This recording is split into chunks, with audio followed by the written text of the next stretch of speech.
No. Pounding of them beating them with the wooden spoon. Yeah, that's the easiest way. I should have brought one here. I left it. Where did I put it? It's in my car, but I should have brought them here to show you my little ways of dealing with all these problematical fruits and vegetables. But today we have a lot of good stuff on the menu.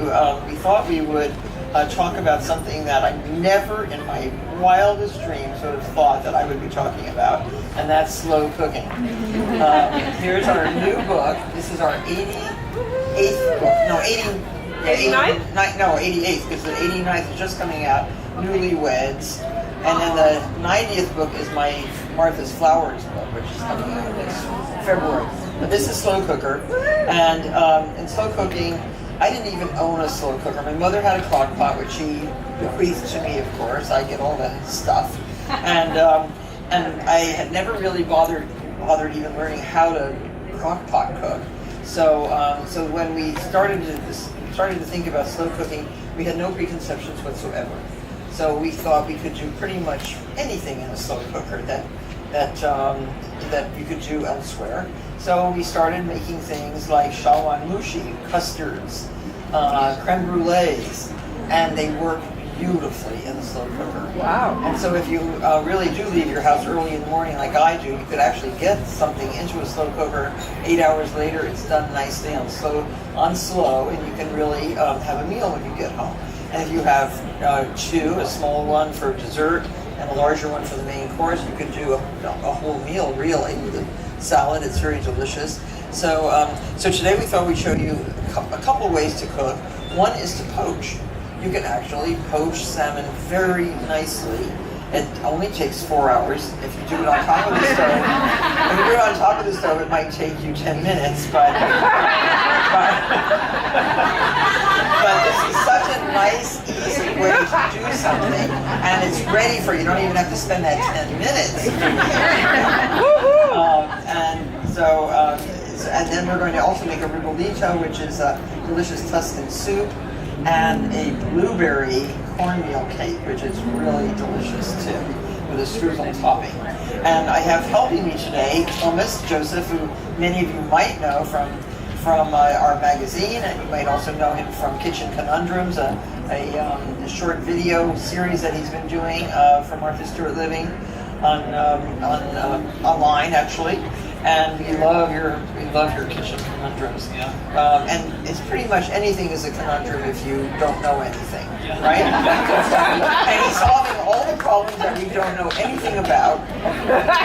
What's the most complicated conundrum that you have solved for us? What do you say? Souffles was the tricky one to really teach people.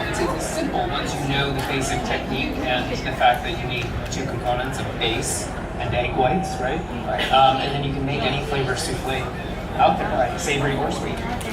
Well, we're doing that on Friday for our offsite. Did I tell you we're going to have souffles for lunch? We're having a design offsite at my house. I thought it was time to get people to come up and see Autumn pick apples and work and have cider. Yes. We've been pressing so much that you can be there at 9 a.m. And what's the address? We're going to put you to work at the cider press. You need a lot of muscle. Have you been having a lot of wine, ladies?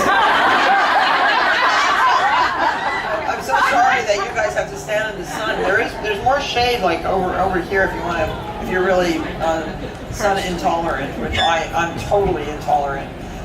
You're lucky that we have a little bit of a tent. 2 weeks ago we were in Detroit and there was no tent and it was at least 100 degrees. So hot. There was no tent over us either. It was like really bad. You know how to treat you in Ventura. The Ventura is beautiful. It really is. And the strawberries look great. And I have to go and take pictures of the fields because I have to learn how to make those things where the strawberries grow on top. So is that a machine that does that? Yeah, it must be, right? I don't have that kind of machine, but I'm gonna figure out those beautiful raised beds like that because they really keep the strawberries clean and easier to pick. So So I have a lot of strawberry plants, but this year the birds got almost, yeah, they got everything. It's just awful. And I don't know why, but I have to plant more. So we're going to start, and any questions to start off? I mean, I can answer 2 questions right now. Any questions before we start? Yes? So why did you pick those particular recipes for Ventura? Oh, well, you're close to the ocean, where salmon probably up a little further north, in Seattle, you probably have a very good salmon market. I was just in Seattle a couple weeks ago, and I actually brought home salmon from the market there. Beautiful line-caught Pacific salmon. It was good, or Alaskan salmon. And I thought that I passed a whole field of this right next to a strawberry field with beautiful Tuscan kale. And it looked so pretty there, and I thought, oh, how fortuitous. And we are doing it.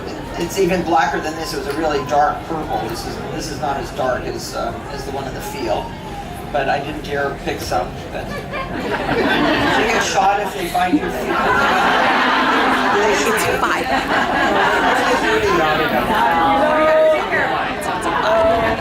No answer. Nobody wants to find out. Nobody wants to find out. Okay. One more question. Any other question right here? There's a lady in the front row. Do you have a book that you would recommend for someone starting their first home kitchen garden? A first home kitchen garden. Well, I would get my first gardening book, which is called Martha Stewart's Gardening, and it's month by month. And I wrote it in 1990, but it's still extremely pertinent and exactly what you want for the backyard garden. And that's a good book. You can get it on Amazon. Thank you. Probably a used copy. From somebody who's given up gardening.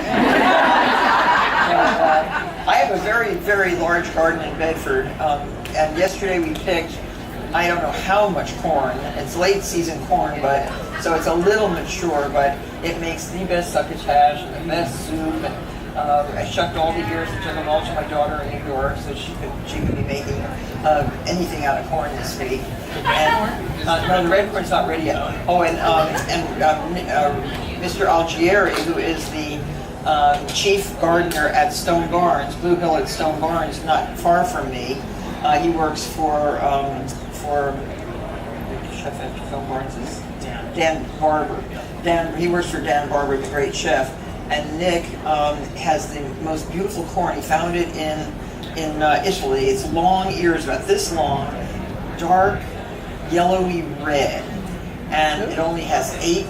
It's called ottofile, and I'm thinking, what does that mean? Ottofile. Of course, it means 8 lines, and so it's 8 rows of corn kernels. And it's the original polenta corn. So he gave me a whole lot of seeds. He gave me like 1,000 seeds. That's great. You know, like I'm going to grow 1,000 plants. So I grew about 150 plants, and they're all loaded with these beautiful corns.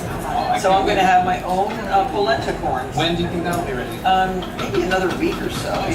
You have to get it right before the raccoons decide it's ready.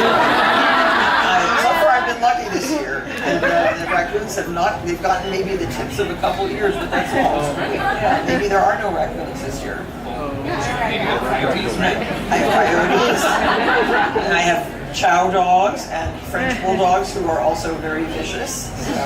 So we're going to start, and we should start first with. We can start with the salmon. Yeah, okay. I think that's easy, and that's going to take 4 hours. So by the time we're ready to leave here, we'll have our salmon poached. So first thing you have to make, and it's already started, is the court bouillon. And the court bouillon